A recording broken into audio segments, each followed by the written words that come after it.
سیدی یا رسول اللہ وعلی آلک واصحابک یا حبیب اللہ الصلاۃ والسلام علیک یا سیدی یا رسول اللہ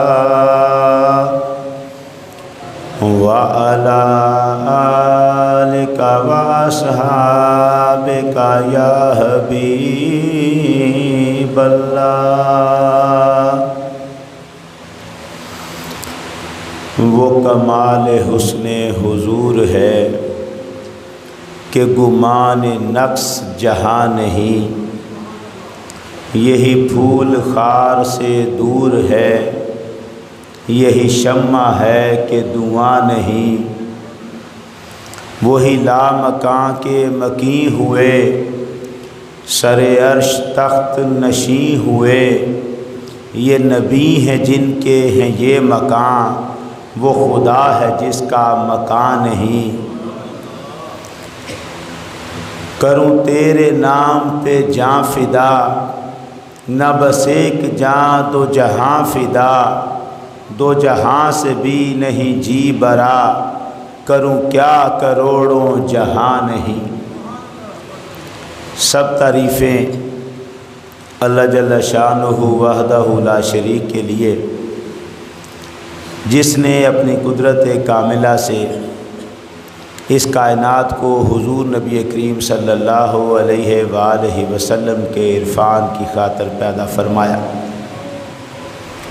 بے شمار درود حضور نبی کریم صلی اللہ علیہ وآلہ وسلم کی ذات اقدس کی خاطر، جن کی ذات اقدس اس کائنات کی تخلیق کا باعث بنی۔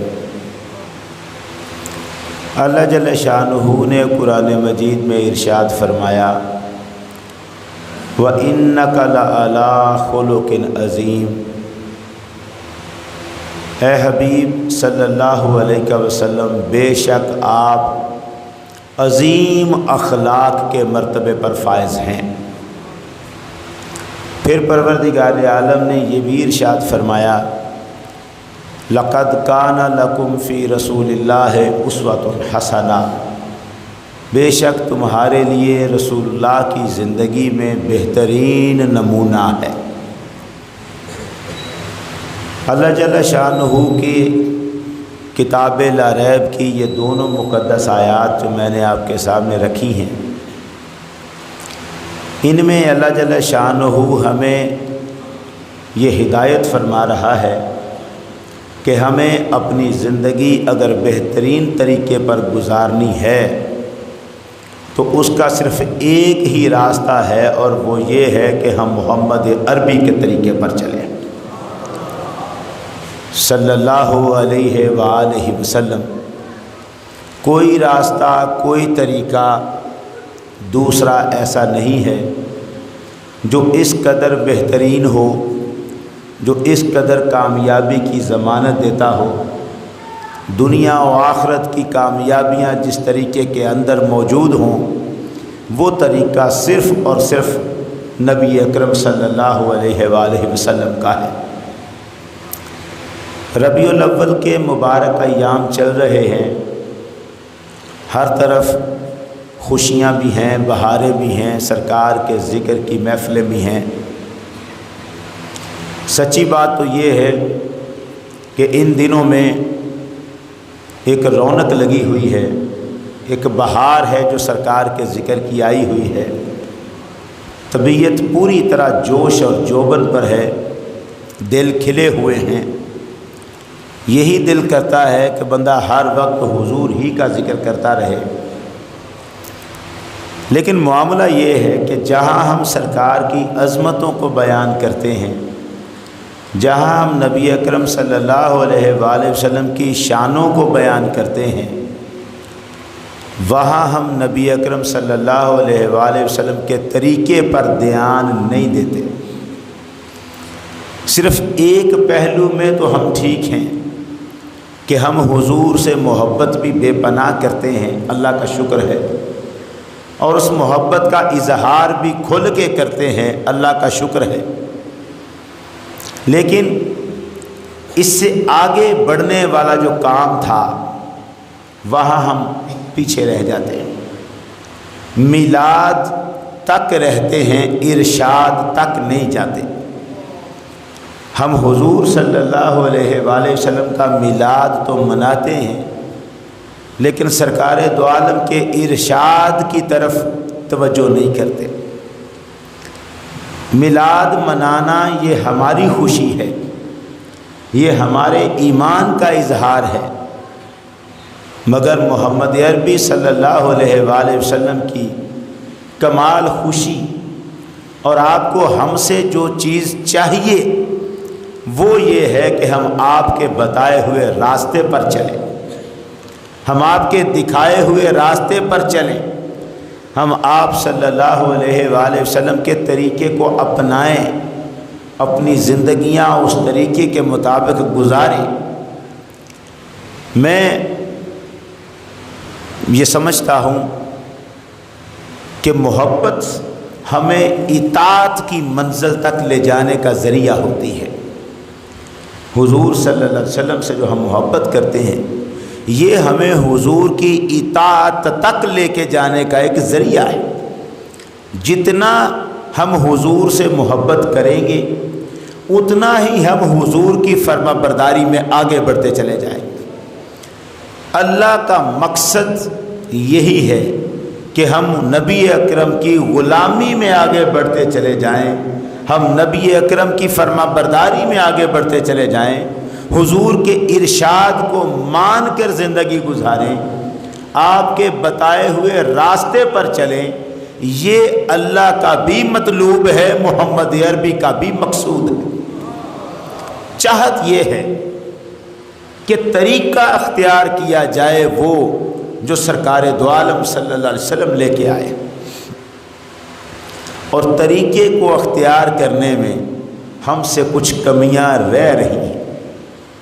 خوشی کا اظہار کرنا ہے، اس میں کوئی رکاوٹ نہیں، دوسری بات ہی نہیں، وہ تو طے ہے، لیکن مسئلہ یہ ہے کہ کیا یہیں تک رک جانا ہے؟ نبی اکرم صلی اللہ علیہ وسلم کے اخلاق کو اللہ نے قرآن میں عظیم اخلاق فرمایا ہے۔ کائنات کے سب سے بہترین اخلاق محمد عربی کے اخلاق ہیں۔ وہ طریقہ جو کامیابی کی ضمانت ہے صرف محمد عربی کا طریقہ ہے۔ جب یہ پتہ ہے ہمیں کہ بہترین راستہ حضور کا ہے، بہترین طریقہ حضور کا ہے، کامیابی کی ضمانت حضور کے راستے میں ہے، تو اب اس راستے پر چلنے میں ہمیں دشواری کیا ہے؟ اس راستے کو اپنانے میں ہمارے لیے مشکل کیا ہے؟ ایک بڑا عجب سا فکرہ ہوتا ہے، یہ جو بانگ پینے والے ہوتے ہیں نا، بانگ پینے والے جو خود کو ملنگ، درویش اور اس طرح کے الفاظ دیا کرتے ہیں، ان جاہل قسم کے لوگوں نے ایک جملہ بنا رکھا ہے، اور مصیبت یہ ہے کہ جملہ انہوں نے بنایا تھا، ہمارے پڑھے لکھے لوگ بھی وہی جملہ استعمال کرتے نظر آتے ہیں۔ وہ کہتے ہیں جی شریعت محمدی بڑی بریک ہے، شرع اتنی مشکل ہے کہ ایک قدم بندہ چل نہیں سکتا اس کے اوپر۔ یہ فکرہ کن کا ہے؟ جنہوں نے شریعت کے راستے پر کبھی چلنا ہی نہیں، انہوں نے بنایا ہوا ہے۔ وہ کہتے ہیں شرع تو اس پہ تو چلا ہی نہیں جا سکتا، شریعت تو بڑا مشکل راستہ ہے، ایک قدم بندہ چل نہیں سکتا۔ میں عرض کرتا ہوں یہ جملہ اگر آپ غور کریں تو محمد عربی کی توہین ہے یہ جملہ۔ کیسے؟ کیا سرکار دو عالم اپنی امت کو وہ مشکل راستہ دے کے گئے ہیں جس پہ چلنا ہی ممکن نہیں؟ حضور سید عالم اعلان فرما کے گئے، ان الدین یسر، میں جو دین تمہیں دے کے جا رہا ہوں بڑا ہی آسان دین ہے۔ قرآن نے یہ الفاظ جاری فرما دیے، لوگوں اللہ تمہارے اوپر کوئی تنگی نہیں کرنا چاہتا، اللہ نے تمہارے لیے جو دین رکھا ہے یرید اللہ بکم الیسر، اللہ تمہارے لیے آسانیاں چاہتا ہے، تنگی نہیں چاہتا۔ اللہ کہے میں آسان دین دے رہا ہوں، محمد عربی کہے میرا دین آسان ہے، اور ایک بھنگ پینے والا بیٹھ کر کہے شرع پر تو چلا ہی نہیں جا سکتا، محمد عربی کا دین تو ہے ہی بڑا مشکل، تو پھر تو کسی اور کے دین پر جا کے رہ، ہم تو محمد کے نوکر ہیں، ہم تو اسی دین پہ چلیں گے جو ہمارے آقا ہمیں دے کے گئے ہوئے۔ راستہ یہ جملے اس طرح کے ان لوگوں نے بنائے ہیں، ان لوگوں نے۔ مجھے تو عام طور پر بعض لوگ یہ بھی کہا کرتے ہیں، میرا چونکہ معاملہ واسطہ رہتا ہے ایسے لوگوں کے ساتھ، بڑے لوگ مجھے مثالیں دیتے ہیں، فلاں حضرت صاحب، فلاں بزرگ وہ بڑے اللہ کے ولی تھے پر نماز تو نہیں پڑھتے تھے۔ نماز پڑھنے والا ٹھیک ہے، اب یہ طریقہ دیکھیں، نماز بھی ٹھیک ہے چلتا ہے، لیکن فلاں جگہ بڑی اونچی گدی، بڑا اونچا درویش، نماز تو نہیں پڑھتا تھا۔ میں کہتا ہوں لاکھ ولایتیں، کرامتیں، شعبدہ بازیاں اس کی ہوں، جو محمد عربی کا نوکر نہیں، اس فقیر کی نظر میں شیطان تو ہے، اللہ کا ولی نہیں ہو سکتا۔ کسی گدی کی کوئی پرواہ نہیں ہے، جس نے اعلان کر دیا ہے کہ اس نے محمد کا راستہ چھوڑ کر ایک الگ راستے پر چلنا ہے، وہ پھر اور دین اپنائے، ہم محمد کے غلام ہیں، اسی دین پہ چلیں گے جو محمد عربی ہمیں دے کے گئے ہوئے ہیں۔ یہ کیا طریقہ ہوا؟ کرامتیں، شعبدہ بازیاں، یہ کیا ہے؟ ہندو ہمارے مذہب پہ نہیں ہیں، کرامتیں تو وہ بھی دکھا لیتے ہیں، بڑے بڑے عجیب شعبدے تو وہ بھی کر کے دکھا دیتے ہیں۔ بیٹھا ہوا ہندو ہوا میں اڑنا شروع کر دے، ایسا ممکن ہے، کتابوں میں لکھا ہوا ہے، ہندو ہوا میں اڑ رہا ہے۔ عیسائیوں کے پاس بڑے بڑے وظیفے ہیں، بڑے بڑے اعمال ہیں، عملیات ہیں، پھونک مارے آپ کی بیماریاں تک ٹھیک ہو جائیں تو ولی مان لے ان کو۔ ظفروال میں کچھ مسلمانوں نے بیعت کی ہے ایک عیسائی کے ہاتھوں پر۔ میں کیا رہوں، کس کو سنائیں یہ درد دل کہ ہماری بیماری اور ہماری بھوک اتنی ہم پہ چڑھ گئی ہے کہ ہمیں بس وہی نظر آتا ہے، دین کی کوئی پرواہ نہیں۔ راستہ یہ رونے کا دل کرتا ہے، رونے کا دل کرتا ہے، یار تو نہ ہوتا بیعت، تو نہ بنتا مرید، کیا تھا؟ ضروری تھا یہ اپنی ساری عقیدتیں، محبتیں اٹھا کے ایک عیسائی کے قدموں میں رکھنا؟ کیوں؟ اس نے دم کیا تھا، شفا ہو گئی تھی، بیماری ختم ہو گئی تھی۔ یار پھر کمال ہے، حضور کے صحابہ تو بڑے بڑے بیمار رہے ہیں، بڑے بڑے بیمار رہے ہیں، صحابہ کے سامنے صحابہ کے حضور کے پاس لوگ آئے، وہ بھی صحابی تھے، اور آ کے عرض کیا یا رسول اللہ مہربانی فرمائے، نظر نہیں آتا کچھ بھی، آنکھوں کی بینائی نہیں ہے، مگر دیکھنا چاہتا ہوں، آپ کا چہرہ تو دیکھ لوں ایک مرتبہ، آنکھ نہیں، نظر بڑھ کے آپ کا چہرہ دیکھنا چاہتا ہوں، حضور مہربانی فرمائے آنکھیں مل جائیں۔ سرکار چاہتے تو دعائیں فرما سکتے تھے، لیکن آقا نے دعا نہیں فرمائی، فرمایا اچھا اگر تو صبر کرے تو تیرے لیے بہتر ہے۔ اس نے کہا حضور مہربانی فرمائے، دعا فرمائے آنکھ مل جائے۔ فرمایا یوں کر، 2 نفل پڑھ، 2 نفل پڑھ، یہ دعا میں سکھاتا ہوں، اس دعا کو نفلوں کے بعد یہ دعا مانگ۔ صحابی پیچھے ہوا مسجد کے صحن میں، اندر کمرے میں یہ بیٹھے ہیں صحابہ کرام، وہ مسجد کے صحن میں گیا، وہاں اس نے جا کے 2 نفل پڑھے، دعا پڑھی۔ صحابی کہتے ہیں اللہ کی قسم اندر آیا، لگا کبھی نبینا تھا ہی نہیں۔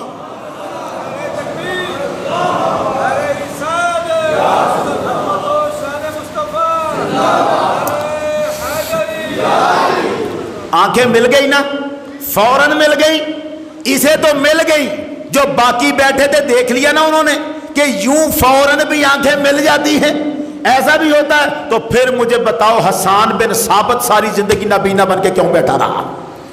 جس کو نعت خوان رسول کہتے ہیں، اسے بھی تو پتا تھا آنکھ یوں لی جا سکتی ہے، کیوں نابینا بن کے بیٹھے رہے؟ حضور کے چچا عباس کے بیٹے عبداللہ ابن عباس نابینا ہو گئے، نئی دعائیں مانگی آنکھ لینے کے لیے، فالج کے مریض ہو گئے، کئی بستروں پہ گر گئے، اٹھ نہیں سکے، چل نہیں سکے، مگر انہوں نے پھر شفائیں نہیں مانگی، دعائیں مانگی، پروردگارا ہم سے زندگی میں جو کوتاہیاں ہوئی ہے نا، اس بیماری کو ان کوتاہیاں کا بدلہ بنا دے اور ہمیں آخرت میں سرخرو فرما دے۔ بیماریوں کا ہی مسئلہ رہ گیا ہے، ضرور تندرست ہونا ہے۔ بھوک کو بھی کبھی چکھ کے دیکھو، سرکار دو عالم کے پاس کون سا خزانہ نہیں تھا، اس کے باوجود بھوک برداشت کی ہے۔ غلام وہ ہیں آپ کے کہ ایک ایک بندہ پاکستان جتنا ملک خرید سکے، اتنے امیر ہیں۔ عبد الرحمن بن عوف اتنی دولت کے مالک تھے کہ پاکستان خریدنا چاہیں اتنا ملک تو ان کے لیے مشکل ہی کوئی نہیں تھا۔ جس کے غلام عثمان غنی کو تو جانتے ہی ہیں نا سارے، کتنے امیر۔ پھر حیرت نہیں ہوتی اس بات پہ کہ جس کے صحابہ اتنے امیر تھے وہ پیٹ پہ پتھر باندھ کے پھرتا رہا ہے بھوکا، اس کے گھر میں چولہا نہیں جلتا رہا مہینہ پورا، کیوں نہیں جلتا رہا چولہا؟ جس کے غلام اتنے امیر تھے اس کے گھر میں کھانے کو کیوں کچھ نہیں تھا؟ کیوں ایک کھجور تھی جس کو تھوڑا سا چکھ کے روزہ رکھ لیتے تھے، اسی کے بچے ہوئے حصے سے شام کو روزہ کھولا کرتے تھے۔ جس کے نوکروں کے پاس جائیدادیں دنیا کی تھی، سارا کچھ یار کھانا ہی تو نہیں ہوتا، سارا کچھ یہ خوراکیں صحتیں ہی تو نہیں ہوتی، کچھ صبر بھی چیز ہے، کچھ اللہ کی رضا بھی چیز ہے، کچھ اس کی بارگاہ میں تسلیم خم کرنا یہ بھی کوئی چیز ہے۔ بیماری سے شفا پانے کے لیے عیسائی کے ہاتھوں پر بیعت کر، یہ بیعت کرنے کا مطلب کیا ہے؟ دوسرے لفظوں میں اس کا مطلب یہ ہے کہ گویا تو نے اسلام چھوڑ دیا ہے اور اب تو عیسائیت میں داخل ہو چکا ہے۔ کیا کر رستہ محمد عربی کا وہ ضروری ہے، طریقہ ضروری ہے، طریقہ نہیں ہے اپنے پاس محمد عربی کا، اور پھر آپ کہتے رہیں کہ میں سارا کچھ کرتا ہوں۔ میں خدا کی قسم کھا کے کہتا ہوں محمد کا میلاد ہندو بھی مناتے ہیں، ہندو سرکار دو عالم کے میلاد کی محفلیں سجائے بیٹھے ہیں۔ میلاد کیا میلاد کی محفل سجا لینا اور کام سارے محمد عربی کی مخالفت کے کرنا، یہ کہاں جائز ہے یار؟ یہ کون سا طریقہ اختیار کر لیا ہے ہم نے؟ اخلاق سیکھنے ہوں گے، وہ طریقہ سیکھنا ہوگا۔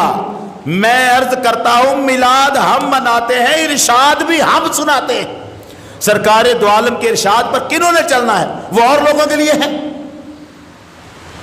کمال ہے، کمال ہے۔ مائیکل ہارٹ اپنی کتاب لکھتا ہے، انگریز کتاب لکھتا ہے، وہ 100 بندہ جو پوری دنیا میں سب سے زیادہ اثر رکھتا تھا، اس کے حال لکھے اس نے۔ 100 بندہ، اس نے کہا یہ اس کتاب میں نے ان 100 بندوں کا حال لکھا ہے، پوری دنیا میں جتنا ان کا وزن تھا، ان 100 بندوں کے علاوہ باقی دنیا ان کے مقابلے میں کھڑی نہیں ہو سکتی۔ کون تھا یہ لکھنے والا؟ عیسائی، انگریز، مائیکل ہارٹ۔ 100 بندے کا حال لکھا اس نے۔ اب اس نے لکھے سارے نام 100 بندے کے ABC کے حساب سے۔ جس کا نام الف سے شروع ہو، میں اردو میں سمجھا دیتا ہوں، الف سے اگر کسی کا نام اسلم اگر کسی کا نام ہے فرض کریں تو اسلم پہلے لکھا جائے گا، بکر کسی کا نام ہے تو وہ بعد میں آئے گا کیونکہ وہ بے سے شروع ہوتا ہے، اگر کسی کا نام پارس ہے تو وہ پے سے شروع ہوتا ہے بعد میں آئے گا۔ الف بے کی ترتیب سے اس نے سارے نام شروع کیے، لکھے۔ 100 بندہ لکھنا تھا، اس میں درجوں کی بات نہ کرنا تھا، اس نے ترتیب کے ساتھ نام لکھے۔ ساری کتاب میں 100 بندہ ترتیب سے لکھا، لیکن اس کتاب میں سب سے پہلے، سب سے اوپر، سب سے اونچا جس کا نام لکھا وہ میم سے تھا، محمد۔ لوگوں نے کہا تو نے تو کتاب لکھی ہے الف بے کی ترتیب کے حساب سے، ABC کی ترتیب کے حساب سے، جو نام A سے شروع ہوتا ہے وہ پہلے ہونا چاہیے تھا، جو نام B سے شروع ہوتا ہے وہ بعد میں، یہ M سے شروع ہوتا ہے محمد، میم سے شروع ہوتا ہے محمد، یہ نام تو نے پہلے کیوں لکھ دیا ہے؟ اس نے کہا یہ بتانے کے لیے کہ ساری دنیا ایک طرف، یہ محمد اکیلا ایک طرف۔ کون ہے یہ کہنے والا؟ یہ کون ہے؟ یہ انگریز ہے۔ قائد اعظم وکالت پاس کرنا چاہتا ہے، باہر کے ملک میں ڈھونڈ رہا ہے کس کالج میں داخلہ لوں، لندن میں پھر رہا ہے سڑکوں پر، میں نے وکالت پاس کرنی ہے کس کالج میں داخلہ لوں، پھرتے پھرتے مختلف کالج گئے، اندر جا کے دیکھا، باہر آ کے دیکھا، نہیں پسند آیا۔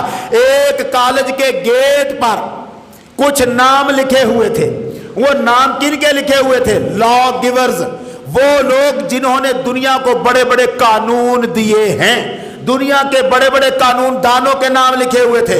قائد اعظم نے ناموں کو دیکھا، کئی نام تھے گیٹ پر لکھے ہوئے، دنیا کے عظیم قانون دانوں کے۔ جب قائد اعظم نے ان قانون دانوں کے نام پڑھے نا، سب سے اوپر محمد مصطفیٰ کا نام لکھا ہوا تھا۔ کنہوں نے لکھا تھا؟ یہ انگریزوں نے، عیسائیوں نے لندن میں اپنے کالج کے دروازے پر دنیا کے بڑے قانون دانوں کا نام لکھا تو سب سے پہلے محمد عربی کا نام لکھا ہوا ہے۔ قائد اعظم نے کہا ہاں، جس کالج کو میرے محمد کے مقام کا پتہ ہے، میں اسی کالج میں وکالت کی تعلیم حاصل کروں، اس کالج میں داخلہ لیا۔ میں عرض کیا کرنا چاہتا ہوں، یہ کون ہیں انگریز؟ عیسائی حضور کے دین پر تو نہیں، مگر محمد کی محبت تو وہ بھی رکھ رہے ہیں دل میں۔ ہندو پنڈت بیٹھ بیٹھ کے تقریریں سرکار کی شان میں کر رہے ہیں، یہ تقریریں کر لینا، محبت رکھ لینا۔ روپا کماری ہندری ہے، ہندو عورت ہے، اور وہ یہ کہتی ہے عقیدہ منزل انسانیت میں کب ضروری ہے؟ میں ہندو ہو کر ایک بت شکن سے پیار کرتی ہوں۔ وہ کہتی ہے میں ہندو ہوں، بتوں کی پجارن ہوں، محمد بتوں کو توڑتے ہیں مگر پھر بھی مجھے محمد سے پیار ہے۔ گرو نانک اپنے مذہب سکھ کا بانی ہے مگر نعتیں سرکار کی لکھ کے بیٹھا ہوا ہے۔ جاؤ لاہور میں میوزیم میں عجائب گھر میں شیشے کے اندر کتاب کھلی ہوئی ہے، جنم ساکھی۔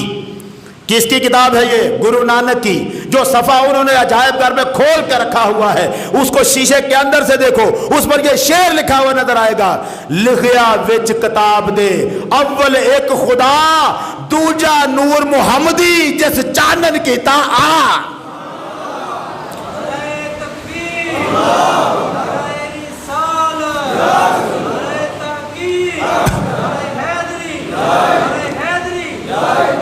یار یہ کیا، باہر سے لوگ آئیں دین محمد کی ٹھنڈ دیکھ کر دین کو قبول کریں، اور اندر کا مسلمان اتنا بے غیرت ہو جائے کہ ان کے قدموں میں جا کے دل لوٹ جائے۔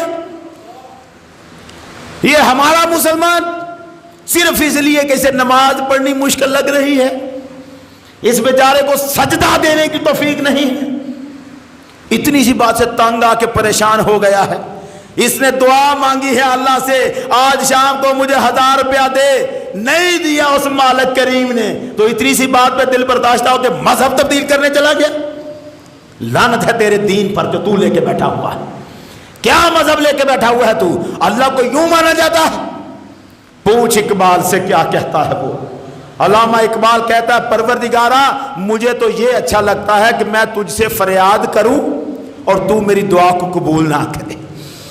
کمال ہے، تو دعا کو قبول نہ کرے میں پھر اور مانگوں، تو پھر نہ قبول کرے میں مانگتا رہوں تو رد کرتا رہے، یہاں تک کہ میرے دل میں سوز پیدا ہو جائے، میرے دل میں تڑپ پیدا ہو جائے، میں تڑپ کے تیری بارگاہ میں گر کے فریادیں کرتا رہوں اور تو مجھے نہ عطا کرے۔ جب مجھے یہ دولت مل جائے گی میں سمجھوں گا ساری دنیا کی دولت سے زیادہ میں امیر ہو گیا،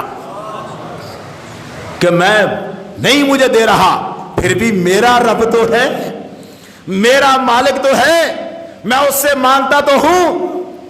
اور یہ ہے، میں کہتا ہوں مجھے اب اس سے کیا دلچسپی ہوگی کہ وہ بندہ جو عیسائیوں کے قدموں میں جا کے بیٹھا ہوا ہے، جو بندہ ان کے جا کے مذہب میں بیعت کر رہا ہے، جو ہندوؤں کے تلوے چاٹ رہا ہے، وہ اگر آ کے میرے ساتھ میلاد کے جلوس میں شامل ہو بھی جائے، مجھے اس سے کیا فائدہ ہوگا؟ میں اس کو کس قدر کی نگاہ سے دیکھوں گا؟ کوئی قدر کی نگاہ ہمارے دل میں اس کے لیے نہیں ہے جو محمد عربی کا سچا نوکر نہیں۔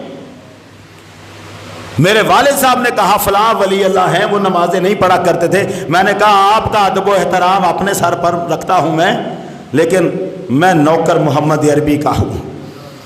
میں اگر کسی ولی کو آپ کہتے بھی ہوں گے نا کہ ولی ہے، میری نظر میں ہرگز ولی نہیں ہے جو محمد کی شریعت کا پہرے دار بن کے نہیں کھڑا ہوا۔ یہ کیا تماشا ہے؟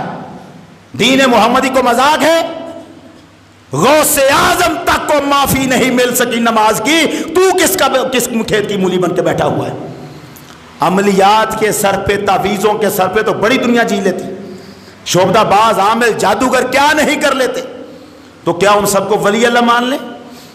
ہمیں ولی اللہ ماننے کے لیے پہلے دیکھنا ہے مخلص اندر سے محمد کے ساتھ کون ہے صلی اللہ علیہ وسلم۔ طریقہ، سرکار کا طریقہ۔ کل رات ایک مجلس میں، محفل میلاد میں تھا، اب حال سنانا چاہتا ہوں ہم کیا ہیں۔ میری مصیبت یہ ہے، میں تھوڑا سا چونکہ دنیا کو اور نظر سے دیکھتا ہوں تو پھر میرے لیے معاملات بڑے مشکل ہو جاتے ہیں کہ ہم کیا بتا رہے ہیں اور کیا سمجھا رہے ہیں اور لوگ کہاں جا رہے ہیں۔ محفل میلاد ہے، بیٹھے ہیں،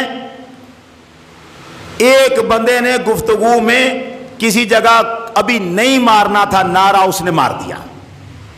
غلطی اسے یہ ہو گئی، 1 منٹ بعد نعرہ لگاتا اچھا تھا، وہ 1 منٹ پہلے نعرہ لگا بیٹھا، ابھی میں جملہ بول رہا تھا، ختم نہیں ہوا تھا، اس نے نعرہ لگا دیا۔ اتنی سی بات پہ ساتھ بیٹھے ایک درویش صورت انسان اس سے الجھ پڑے، کہا تجھے تمیز ہی نہیں مسجد میں بیٹھنے کی، اور 2 منٹ کے اندر اندر دونوں کھڑے ہو گئے تھے ایک دوسرے سے لڑنے کے لیے۔ کہاں بیٹھے تھے یہ؟ میلاد کی محفل میں، مسجد کے اندر۔ معاف کرنے کو کوئی بندہ تیار نہیں ہے کسی کو۔ اخلاق کہاں ہے؟ مولا علی رضی اللہ تعالیٰ عنہ نے حضور سید عالم کا حلیہ بیان کیا، آپ کی صورت بیان کی، ساتھ سیرت بھی بیان کی۔ ترمذی شریف میں حضور کا حلیہ بیان کرتے ہوئے کیا الفاظ دیے؟ کہتے ابیض مشرب، میرے محمد گورے رنگ کے تھے، سرخی جھلکتی تھی چہرے میں۔ چہرے کا حلیہ بیان کر رہے ہیں۔ وہ حلیہ بیان کرتے ہوئے احدب الاشفار ادعج العینین، حضور کی آنکھیں سیاہ تھی، پلکیں لمبی تھی۔ حلیہ بیان ہو رہا ہے، کرتے کرتے حلیہ بیان کرتے کرتے اب سیرت کی طرف پلٹ کے آ گئے اور کہنے لگے اجود الناس کفا واشرحہم صدرا، میرے مصطفیٰ کا ہاتھ سخاوت کے لیے کھلا ہوا تھا، میرے سرکار کا سینہ وہ بالکل تنگ نہیں تھا، کھلا سینہ تھا سرکار کا۔ الینہم عریقا، مزاج بڑا ہی نرم تھا۔ اکرمہم عشرا، آپ کا سیرت، آپ کا طریقہ بڑا نیک تھا۔ من راہ بدیہتن ہابہو، اگر کوئی حضور کو اچانک دیکھ لیتا نا، دور سے نظر پڑتی، حضور کے چہرے پر نظر پڑتی، فوراً اس بندے پر آپ کا رعب طاری ہو جاتا، اسے لگتا بہت عظیم ہستی ہے، روب میں آ جاتا۔ لیکن جب قریب آتا، من خالتہ معرفتن حبہ، جب وہ حضور کے قریب آتا، بات کرتا، سرکار کی سنتا، تو اگلے لمحے ساری دنیا سے زیادہ حضور سے محبت کرنے لگ جاتا۔ طریقہ ہے، اور اس طریقے کا ایک میں عرض کر دیتا ہوں۔ حضرت علی رضی اللہ تعالیٰ عنہ اور سرکار دو عالم چلتے ہوئے آ رہے ہیں، طریقہ سیکھنا ہے ہمیں محمد عربی کا۔ چلتے ہوئے آ رہے ہیں، ایک شخص اونٹنی پہ بیٹھا ہوا آگے سے آیا، اونٹنی سے اترا، اس نے آگے کہا یا رسول اللہ، فلاں بستی کے کچھ لوگ تھے، میں ان کو دین کی باتیں بتاتا تھا، وہ مسلمان ہو گئے، حضور میں نے ان سے وعدہ کیا ان اسلموا اتاہم الرزق رغدا، او اسلام قبول کر لو، اللہ بڑی برکتیں دیتا ہے۔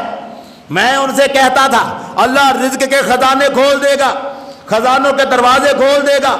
میں ان سے کہتا تھا یا رسول اللہ وہ مسلمان ہو گئے، اب مشکل یہ بنی ہے کہ قحط پڑ گیا ہے، ارد گرد سارے علاقوں میں قحط پڑ گیا ہے، اس قحط کی لپیٹ میں ان کا علاقہ بھی آیا ہے۔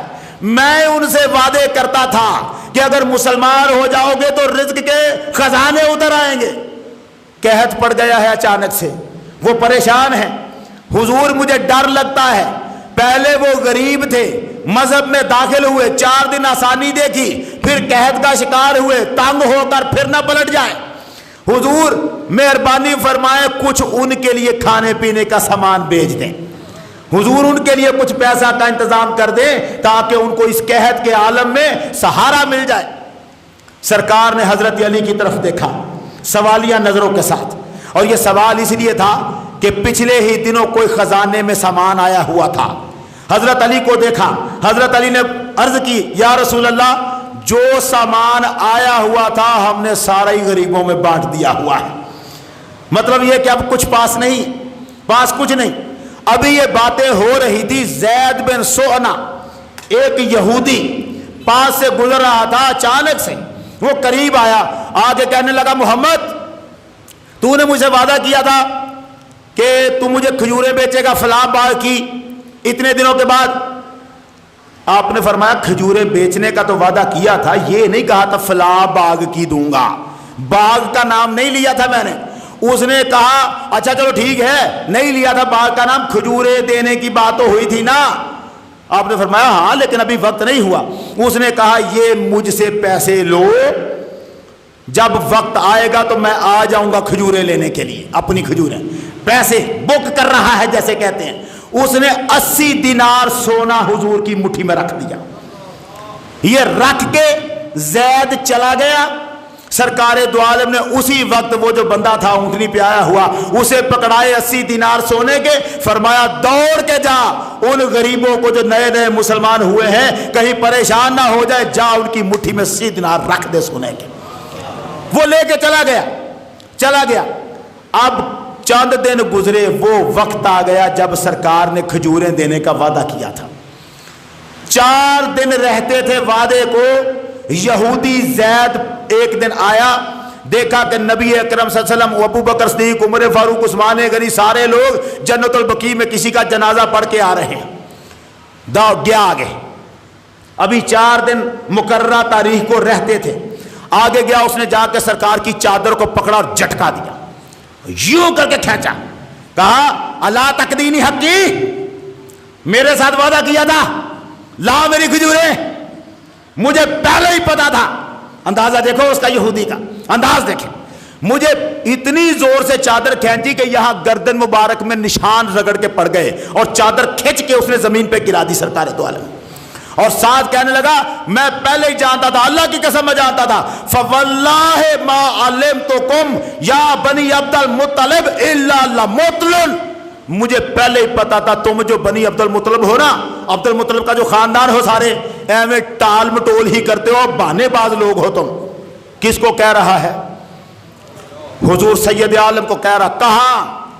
ابو بکر بھی پاس ہے، عمر فاروق بھی پاس ہے، عثمان غنی بھی پاس ہے، صحابہ کے ساتھ جنازہ پڑھ کے آئے، اور زید نے اتنے سخت انداز سے، عمر فاروق پاس کھڑے تھے، آگے بڑھ کے ایسے کندھے پہ دھکا مارا، پیچھے جا، یا عدو اللہ اتقول لرسول اللہ ما اسمع، وہ تو اللہ کے رسول سے اس انداز میں بات کر رہا ہے؟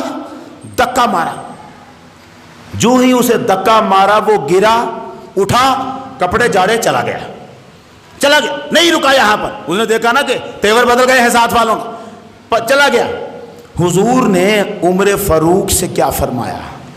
فرمایا عمر یہ جو تو نے کیا ہے نا، یہ نہیں کرنا چاہیے تھا، یہ نہیں کرنا چاہیے تھا، زیادہ بہتر یہ تھا تو مجھے کہتا کہ محمد آپ نے اسے وعدہ کیا ہوا ہے تو کھجوریں دیں، اسے سمجھاتا آرام سے کہ تقاضا یوں نہیں کرتے، تو اس طرح بات کرتا، یہ طریقہ جو تو نے کیا ہے اس کو دھکا دے کے مارا ہے، یہ کام ٹھیک نہیں کیا، تجھے چاہیے تھا مجھے بھی کہتا کہ حق ادا کریں، اور اسے بھی کہتا کہ تقاضا نرمی سے کر، تو نے یہ انداز ٹھیک نہیں کیا، اب ایسے کر، جا جتنی کھجوروں کا سودا طے ہوا تھا نا اس کے لیے وہ کھجوریں بھی لے جا، اور 2 من کھجوریں اسے زیادہ دینا، یہ جو تو نے اس کے ساتھ زیادتی کی ہے اس کے بدلے میں 2 من کھجوریں، 2 من کھجوریں اسے زیادہ دینا۔ اب عمر فاروق رضی اللہ تعالیٰ عنہ، سرکار کا حکم تھا، عمر فاروق نے 2-4 بندے ساتھ لیے، کھجوروں کے ٹوکرے اٹھائے، اس کے گھر چلے گئے۔ زید بن سونا، زید آگے بیٹھا ہوا ہے، عمر فاروق گئے، یہ کھجوریں ہیں تمہاری، اور یہ 2 من کھجوریں اضافی ہیں، اس نے کہا یہ 2 من کھجوریں کس لیے ہیں؟ حضرت عمر فاروق رضی اللہ تعالیٰ عنہ فرمانے لگے محمد عربی صلی اللہ علیہ وسلم نے فرمایا ہے میں نے تجھ سے جو دھکا تجھے دیا تھا نا تو سرکار نے فرمایا کہ تو نے اس کے ساتھ زیادتی کی ہے، 2 من کھجوریں اس کے بدلے میں دے کے آؤ اسے۔ میں اس کے بدلے میں کھجوریں دے کے آیا ہوں، لے کے آیا ہوں کھجوریں۔ اس نے کھجوریں رکھ لی، حضرت عمر فاروق کا بازو پکڑ لیا، بازو پکڑ کے کہتا ہے استعرفونی یا عمر، عمر جانتا ہے میں ہوں کون؟ حضرت عمر کو کہنے لگا زید۔ اس نے ابھی تک حضرت عمر فاروق کو نہ اس کے نام کا پتہ ہے نہ اس کی شکل کا پتہ ہے، نام تو میں آپ کے سامنے لے رہا ہوں نا کہ وہ زید تھا بندہ، وہ اس پہلی ملاقات تھی وہاں۔ اس نے کہا جانتے ہو میں ہوں کون؟ حضرت عمر فاروق رضی اللہ تعالیٰ عنہ فرمانے لگے نہیں میں تو نہیں جانتا، دیکھا ہی پہلی بار ہے۔ اس نے کہا انا زید بن سونا، میں زید بن سونا ہوں۔ جو ہی نام سنا عمر فاروق کو کھٹکا، کہنے لگے وہ جو یہودیوں کا سب سے بڑا عالم ہے تو وہ ہے؟ زید بن سونا یہودیوں کا سب سے بڑا عالم تھا۔ اس نے کہا عمر فاروق کہنے لگا تو یہودیوں کا عالم ہے؟ اس نے کہا ہاں میں یہودیوں کا عالم ہوں، وہی زید بن سونا ہوں۔ عمر فاروق کہنے لگے تو عالم ہے، تو بتا جس طریقے سے تو نے محمد سے گفتگو کی وہ طریقہ تھا گفتگو کرنے کا؟ تو نے حضور سے جس انداز سے بات کی وہ بے ادبی نہیں تھی؟ اس نے کہا تھی، بے ادبی تھی، میں نے جان بوجھ کے کی تھی، میں نے جان بوجھ کے بے ادبی کی تھی۔ اس نے کہا کیوں کی تھی؟ عمر فاروق کہنے لگے کیوں کی تھی؟ اس نے کہا عمر اور میں یہودیوں کا سب سے بڑا عالم ہوں، میں نے محمد کے چہرے کو دیکھا، قد عرفت کل علامات النبوت فی وجہ رسول اللہ، میں نے دیکھا نبوت کی جتنی علامتیں میں نے پچھلی کتابوں میں پڑھی ہوئی تھی محمد کے چہرے میں ساری پوری ہو رہی۔ 2 نشانیاں رہ گئی تھیں، 2 نشانیاں رہ گئی تھیں، ساری اس کے چہرے میں پوری تھی، بس 2 نشانیاں تھیں۔ میں نے تورات میں پڑھا تھا آخری نبی جب آئے گا اس کی علامت یہ ہے یسبقو حلمہ جہلہ، اس کے غصے پر اس کی حلیمی غالب آ جائے گی۔ تورات میں لکھا تھا اسے غصہ آیا بھی تو وہ اتنا حلیم ہے، حلیمی غالب آ جائے گی۔ اور دوسری علامت تورات میں لکھی تھی آخری نبی کی علامت یہ ہے لا یزیدہ بالجہل بشدت الجہل الا حلما، اگر کوئی اس کو غصہ چڑھائے گا نا تو وہ آخری نبی کی حلیمی اور بڑھتی چلے جائے گی۔ جتنا اسے کوئی غصہ چڑھائے گا وہ اتنا ہی نرم مزاجی سے پیش آئے گا۔ میں نے ساری علامتیں دیکھ لی تھی، میں چیک کرنا چاہتا تھا کہ اگر محمد کو غصہ چڑھایا جائے پھر محمد کیا کرتے ہیں، پھر محمد کیا کرتے ہیں۔ عمر کہنے لگے پھر کیسا پایا؟ کہنے لگا کیسے کو جوڑ، او شہدوں کا میں تجھے گواہ بناتا ہوں، عمر میں تجھے گواہ بناتا ہوں، انی قد رضیت باللہ ربا و بالاسلام دینا و بمحمد نبیا، اعلان کرتا ہوں آج سے میرا رب اللہ ہے، دین اسلام ہے، نبی محمد ہے۔ میں اعلان کرتا ہوں، میں نے تو تورات میں پڑھا ہے محمد کو جتنا غصہ چڑھاؤ گے اس کی نرمی اور ٹھنڈک اتنی ہی بڑھتی چلے جائے گی۔ میں تو وہ علامت دیکھ رہا تھا سرکار دو عالم میں۔ اس نے کہا ساتھ ہی اس نے کہا عمر میں بڑا مالدار بندہ ہوں اور میں اب اعلان کرتا ہوں میرا آدھا مال محمد کی امت کے لیے وقف ہے، سب وہ تقسیم کریں۔ اب چل مجھے ذرا حضور کے پاس لے چل، جو میں نے ان کے ساتھ کیا ہے معافی بھی تو مانگنا چاہتا ہوں۔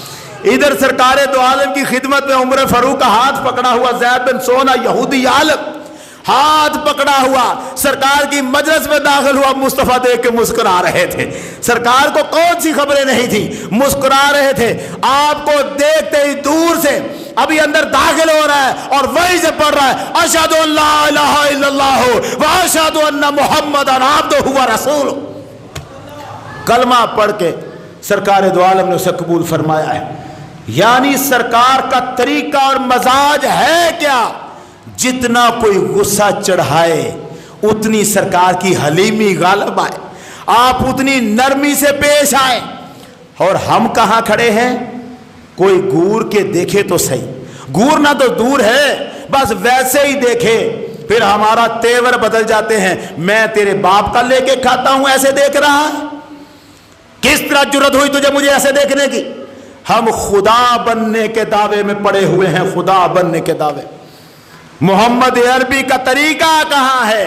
کس کو سکھایا تھا سرکار نے؟ کس کو سکھایا تھا؟ ساری دنیا پڑ گئی. وَمَا أَرْسَلْنَاكَ إِلَّا رَحْمَةً لِلْعَالَمِينَ. ہم نے محمد کو جہانوں کے لیے رحمت بنا کے بھیجا ہے. محمد جہانوں کے لیے رحمت، اور محمد کے امتی ایک دوسرے کے لیے زحمت، ایک دوسرے کو برداشت نہ کرے. جہانوں کے لیے رحمت بننا تھا ہمیں سنت پوری کرنی تھی محمد عربی کی، جہانوں کے لیے رحمت بن کر، اور ہم آپس میں ایک دوسرے کے لیے زحمت بن کے کھڑے ہوئے. صرف نظر ہے دوسرے کی غلطیوں پر، صرف نظر ہے دوسرے کے عیبوں پر، جان بوجھ کے ڈھونڈ رہے ہوتے ہیں. لگ جائے پتہ اس میں یہ غلطی ہے، بڑے خوش ہوتے ہیں. چلو لگ جائے گا پتہ، اب پتہ لگے گا، مزہ آئے گا. ہم مزے لینے والے، چسکے لینے والے لوگ رہ گئے ہیں. ہماری کوئی وقت نہیں رہ گئی دنیا میں. کوئی بندہ کیلے کے چھلکے سے پھسل کر گرتا ہے، ہماری ہنسی چھوٹتی، ہم ہنستے ہیں. کسی کی گاڑی ٹکر کھائے، ہم کیا کہتے ہیں؟ ہون لگ گئی پتہ. بڑا شوخہ بنا پھرتا تھا. ہم دردی نہیں کرنا چاہتے ہم کسی کے ساتھ، ہم بس پتہ لگوانا چاہتے ہیں لوگوں کو ایک دوسرے کا. تجھے پتہ لگنا چاہیے. میں عرض کرتا ہوں میلاد کا یہ مقصد ہرگز نہیں ہے کہ ہم صرف نعرے ہی لگاتے رہے. میلاد کا مقصد یہ ہے جو پیغام محمد عربی دے کے گئے ہیں اس پہ ہمیں چلنا ہے، وہ طریقہ اپنانا ہے. ہمیں نرم بن جانا ہے، ہمیں محبت، شفقت، نرمی دینی ہے ایک دوسرے کو. خلوص، اخوت، پیار، چاہت یہ بانٹنی ہے ہمیں. ہم میں سے شکل جو نظر آئے گی، جو روپ محمد کا اگر ہم میں سے نظر آئے گا تو پہلی جھلک یہ ہوگی کہ کوئی کتنا نرم ہے اپنے بھائیوں کی خاطر.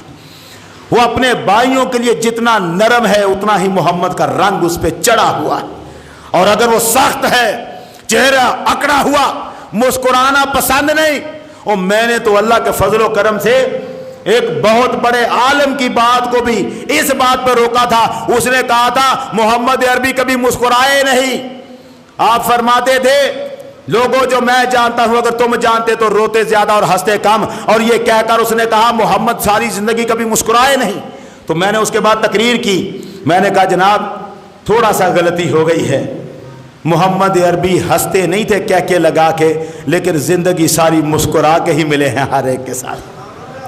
سرکار کا تو تعارف ہی یہ ہے کانا متبسمن مفخمن، جس سے ملے ہیں مسکرا کے ملے ہیں. ہمیں حکم دیا لا تحتقرن من المعروف شیئا ولو ان تلقى اخاك بوجه طلق. اور میرے مسلمان غلاموں کسی نیکی کو معمولی نیکی نہ سمجھنا، خواہ تمہارا تمہارے بھائی سے مسکرا کے ملنا ہی کیوں نہ ہو، یہ بھی بڑی نیکی ہے، یہ بھی بڑی نیکی ہے. اور درس سرکار نے دیا تھا مسکرا کے ملنے کا. سرکار نے محبت بانٹنے کا درس دیا تھا. ہم نفرتیں بانٹ رہے ہیں اور پھر ہم کہتے ہیں ہاں ہم محمد عربی کے ماننے والے ہیں. ہمیں حضور کے دامن سے لپٹنا ہے، چمٹنا ہے. پھر بیماری آئے، مشکل آئے، تکلیف آئے، اللہ معاف کرے، اللہ معاف کرے، دعوت نہیں ہے، مگر یہ چیزیں اگر آ جائیں کسی پر تو دین پھر بھی محمد ہی کا غلبے والا ہے. ہم نے دین اپنے پر ہی رہنا ہے، کسی غیر مسلم کے قدموں کو جا کے ہاتھ نہیں لگانا.